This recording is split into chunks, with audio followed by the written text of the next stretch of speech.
Hey everyone, it's me, Doomlink, and welcome back to Let's Play The Legend of Zelda The Wind Waker HD version. We are about to finish up this Wind Temple here by taking on the boss. Of course, this boss's name is Molgera, if the title of the video did not outline that fact to you. And, you know, I'm all about helping out people who are a little slow in the head, because that's pretty much what Let's Plays are about, you know. I introduced the video, hey guys, it's me, Doomlink. Okay, you knew that. It's part, etc, etc. You knew that. It was recorded on, you probably knew that if you knew how to read the description. Long story short, I'm belittling all of you every single time I make a Let's Play video. Anyway, so, this is quite a memorable fight for me. I would say Molgera was one of my favourite bosses from this game. Of course, they basically did a reskin version of him in, oh, there's a fucking mosquito in my room, son of a slut. Alright, anyway, to get back on topic, there was basically a reskin version in, what was it called? Twilight Princess that was underwater. He wasn't actually a reskin, he was just kind of simple in the way that he's like a giant fucking snake.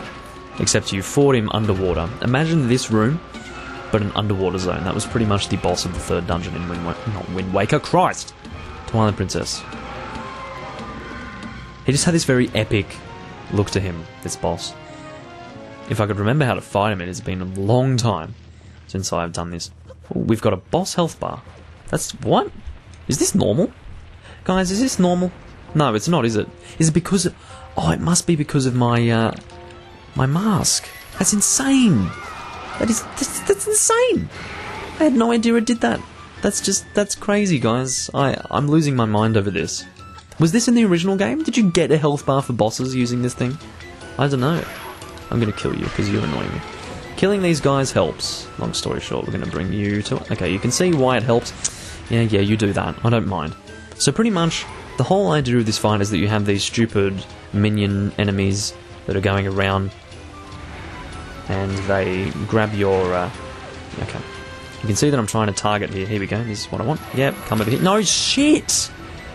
Alright, so you can see that the difficulty here lies in trying to target the eyeball, and you end up targeting these guys instead, and it's quite annoying anyway. So, no. Alright, I'm getting away from it. I managed to get away from it somehow. I don't know how I did, but I did. Anyway. You know, if I did it... no, that doesn't... no, that's not happening. Get out, get out, get out. Alright. You know, okay, see, you need to target it, unfortunately. Get out, get out! Alright, I managed to get out once again. I'm shocking myself every single time I succeed at this. Alright, come over here. No! Why am I playing so poorly against this boss? I've never had this sort of issue before. Except for maybe my first attempt ever at this boss. Eons ago. Come on. Yes. There we go. So we're about halfway through with this. I'm assuming we only need to do that twice more. There was a little bit of slowdown there, actually, where you were struggling to handle the graphical aspects of this game, which is kind of funny. Here we go. I love it when it does this. It's actually like a giant sea seal.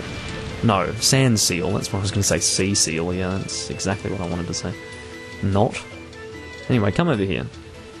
You can kind of see where Molgera is going to pop up based on the, I guess, indentation in the sand. It's kind of cool. You know, I'd love to not target you, sir. I'd love to target, you know, the thing that I want to target. I know it's a big ask, but fuck. I do like this theme, though. It's just I can't hear it so well because my TV is very low in its volume. Please target the right thing. There we go, that's what we want, except that, you know, I ran out of time to do it. I have to say this boss is rather frustrating. Pretty much, I guess, you know what I'm going to do? I'm going to try one technique, which is actually bring the thing to me and kill it. You know, decrease the number of them around. Hopefully they don't respawn. That's my... my wish, that they don't respawn. Can you fucking, like, get over here? Alright, there we go. I'll attack you like this. Hopefully doing this will permanently decrease the number until I manage to successfully hit Molgera the next time, and then that'll just make life a lot easier. You can see that is pretty much working. I am not smart enough to, in fact, do jump attacks there. Oh, I'll grab that heart. I will take that heart and enjoy it, actually. I'm going to start bringing you guys over and attacking you before I have to deal with the boss, and that hurt. That hurt a lot. God damn it. Alright, can you fucking get over here? Thank you. It's very difficult to... oh god! And I thought he was gonna eat me there. I really had that feeling. It's called, eatophobia. Anyway, Jesus, I should have, maybe vorophobia would be a better term. Anyway, here we go. Let's start talking about Vor in this fucking, Wind Waker HD Let's Play. Great idea, Doomlink. Jesus Christ. Anyway, you can see that we have successfully taken care of Molgera here. Bye-bye, Molgera. Thank you for your patronage. Not really patronage, you know. Thank you for being in the game and being a thing for me to kill. I appreciate it. Now, some of you may want to know, because, of course, I'm not doing 100% of this game anymore, how many more heart pieces I'm going to go out and collect. And I will probably collect a few more. I'd like to get almost all of the heart containers. I won't have all of them, but I'll have a decent number. More than I currently have, at the very least. And that is what I would like to do.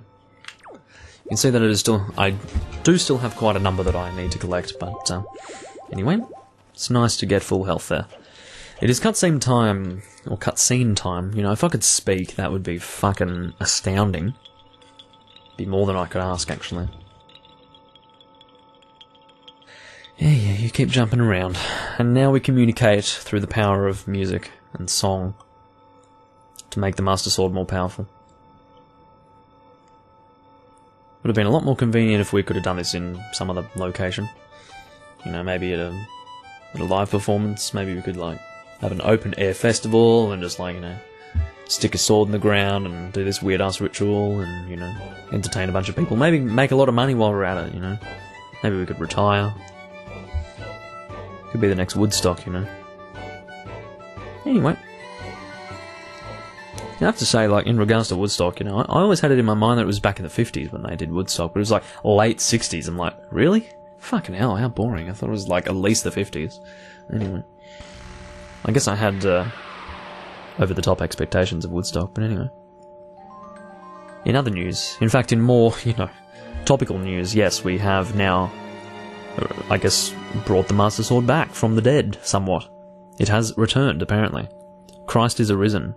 And I've never understood that, because that doesn't make grammatical sense. Anyway, yeah, seriously, like, I don't know if that's a typical term, Christ is arisen, but I've seen it written out the front of a church. If it seems like an obvious phrase to you, please keep in mind that I'm not really up to date on biblical phrases, but, you know, Christ is arisen, Jesus Christ. Literally, Jesus Christ, anyway. I do not intend to make myself sound so unarticulate, but I am. I am. Anyway. My ancestors are most satisfied. Is it inarticulate or unarticulate? Probably inarticulate, to be fair. To keep it on... So, you know, keep things on the topic of articulation. I wonder if it's inarticulate or unarticulate. I would say inarticulate sounds better. Assuming that either of those exist, which I would say they do. Probably inarticulate. Oh, Jesus. Looks like you just... Well, beaming up. One to beam up. Seriously, fucking Star Trek. Anyway. Making these references is not good for my health. So the Forsaken Fortress is already... It's like a molting snake that casts off its dead skin. The place is so empty and quiet, one can almost hear the echo of the dead leaves falling to the ground. Or the cold, cracked ground. Yeah, because... And you see, fucking King of Red Lions has nothing to say. He's just like, why are you being so unnecessarily poetic? We're just having a conversation. Shut up. Why? What ails you? What? Lose the long face? Well, how about you stop being so poetic? Just have a normal conversation, please.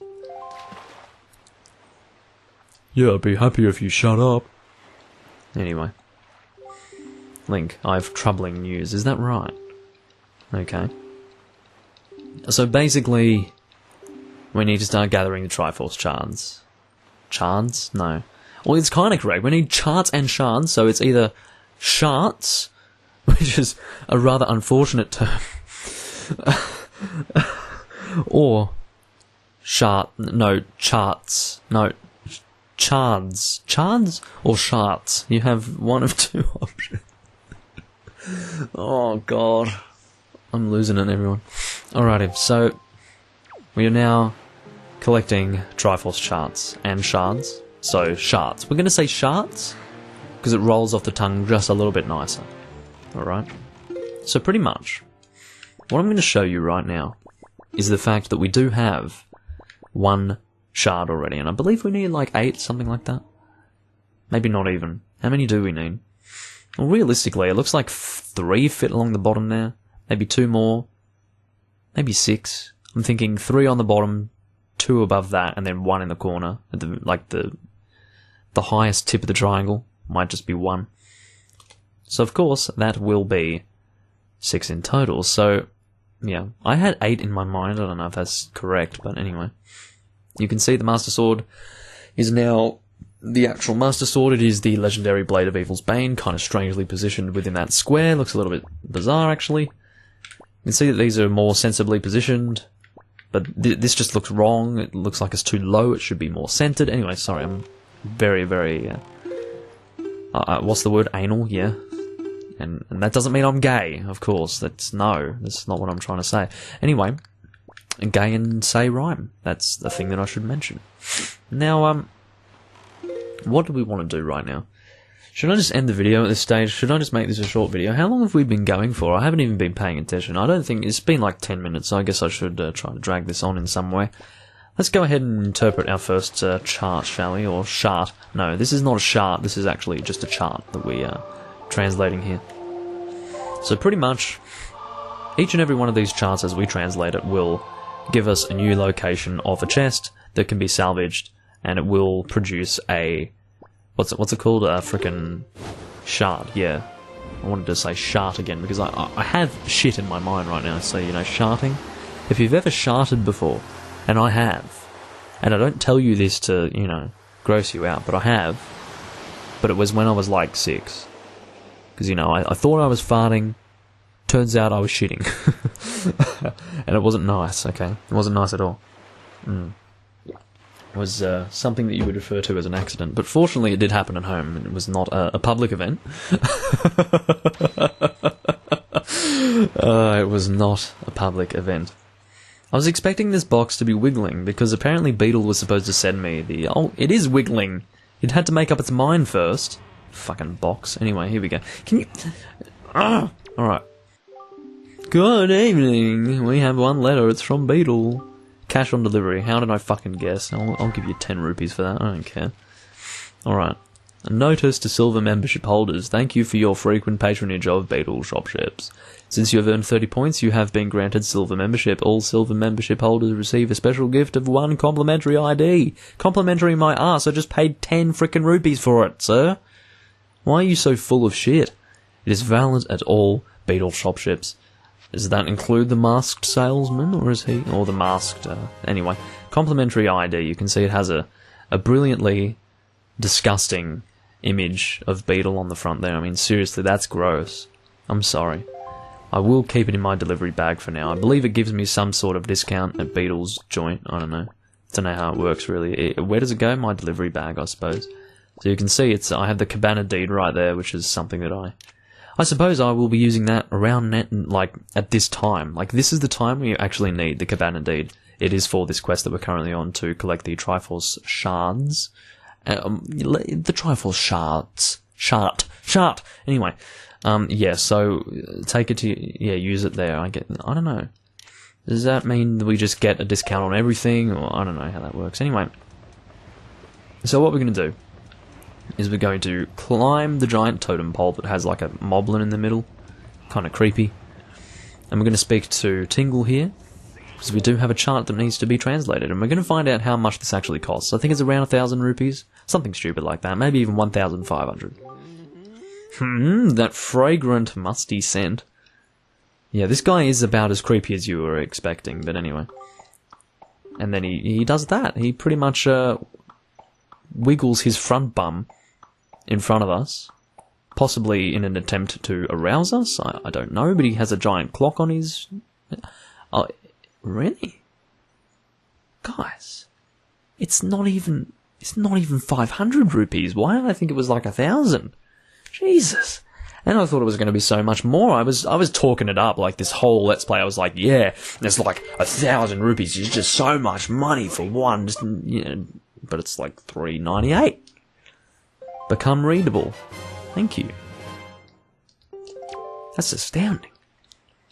Mr. Fairy, you must try very hard to find treasure. Yeah, okay. Thank you for your words of wisdom. I only have one, don't I? Goodbye, Mr. Fairy. Jeez, I'm like coming to talk to him and he's like, goodbye, Mr. Fairy. Thank you. That's a polite way of telling me to fuck off, I suppose. Many thanks to you, sir. Anyway. So at this stage, we once again need to collect the Triforce Shards. Yeah, shard. There we go. You would think I had a disability, but I don't. And it astounds me that I don't. So, where are we going? Is this where... No. Is it... Looks maybe like... Is it Starbelt Archipelago? Is it Starbelt Archipelago? No. That's it, isn't it? No, that's 7 Star Isles. Where is Starbelt Archipelago? This fucking mosquito is eating me. Get out. I killed it. I fucking succeeded. Suck me off. Anyway, sorry. No, I don't actually want the mosquito to suck me off. It's like a term that I use. Anyway, it's a term a lot of people use. Now that's it. That's where we want to go. It is Cliff Plateau Isles. Okay, so we are going to warp to the... I need to get on the fucking boat first. That'd be a great start. Need to warp to the Forest Haven and grab our first Triforce. Well, technically our second Triforce Shard, but anyway. We won't talk about it. Of course, for those of you who are not familiar with where I actually got that first shard, because for those of you who are using this as a walkthrough and haven't been watching every single part, which would make no sense, because if you're using this as a walkthrough, then you should be watching every single part. That makes no sense at all, actually. Please, watch them all! Anyway, sorry. Yeah, you do actually get it from the Outset Island thing in this game. You get the actual chart in the original game at Outset Island as well, but in this game you actually get the shard straight from the chest, which is bizarre. It's very strange. I don't understand why that's the case, but whatever. Because I thought the whole point was you weren't actually able to get the shards until you were on this quest, and you couldn't actually translate the charts until you were on this quest. So the whole idea was that you just wouldn't really get the shards until that time, but it seems like for whatever reason, we now... Alright, we need to cruise around this spot here. We're gonna... No! Is that the right spot? Yeah, I think so. Yeah, see? See how easy it is when you have, like, these little rings on the sea? These little markings on the water? You can kind of use it as a real place marker. There you go. So we got a Triforce Shard. You only need 6 more. I was correct when I said that we need 8 in total. I'm glad to know that. So we'll see what it looks like with 2 pieces there. I have to say, it was a pretty big fucking piece before, wasn't it? Like, Jesus, look at the size of the first one I got. This is like a good... Not really a tenth of it, more than that. Anyway, sorry. Pretty much at this stage, like, we want to go to the cabana. We also want to go to the ghost ship.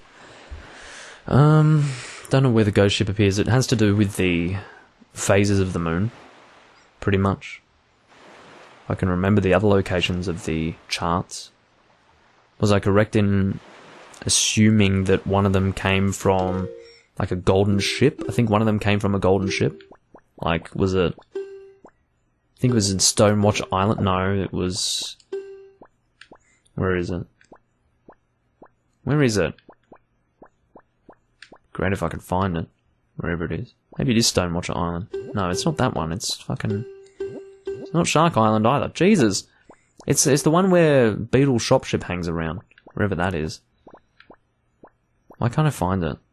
Am I going insane? It's not Needle Rock. Man, that's incredible. I don't know what's going on. Anyway, so long story short, I believe there's like a golden ship that we can sink as well that has a chart there. Maybe in this game it'll just be the straight up fucking, what do you call it, shard. Yeah, once again, I need to think every single time I say that. Now, there is a possibility that they did decrease the price for the chart translations in this game, because I remember them being like 1,000 and above, something ridiculous. But in this game, it's like $3.98. So I do have a distinct feeling that they have changed that. You know, why would I think it was in the 1,000s if it weren't that way in the original game? You know. Who knows? Who knows? So pretty much, I think that's about it for this video, guys. I think I've recorded enough. In the next video, we are going to try and tackle this Triforce quest as best we can. We're not going to be able to do it in one video because, of course, some of the chart locations are kind of like entire... I don't want to call... They're like side quests on their own. So, like, for instance, you have the cabana, which is like... it's the private oasis. I knew where it was, and pretty much we turn up there and we own it. We currently own it. And we haven't yet been there because we're being stupid and not visiting it. But, yeah, that's one place. You know, that's going to be about a video to go through. Then the ghost ship will be a video on its own as well, probably. And just given how poorly I manage my time while recording. But, anyway, that's just how it is. Hope you all enjoyed. This has been part 57 of my Let's Play. I started recording on part 55. And, well, pretty much today I did 2 videos in the morning. I did 53 and 54. And then today like right now, this recording encapsulates 55, 56, and 57. So in the next video, it will be part 58, obviously. And it will be recorded either tomorrow or maybe the day after. Don't really know yet. I'm just trying to increase the frequency of recording, as I mentioned in part 53 at the start of it. Simply because I feel the end is in sight. It doesn't feel like such a distant goal anymore. Because of course it is not going to be a 100% 100% run any longer. Anyway, you can see why I'm ending the video. I can't even keep up a consistent train of thought. I am quite drowsy at this stage for obvious reasons. But anyway, I will see you guys in part 58. I hope you enjoyed this rather funny experience of me finishing off the Wind Temple in these last 3 videos. And I will catch you guys later. Bye bye.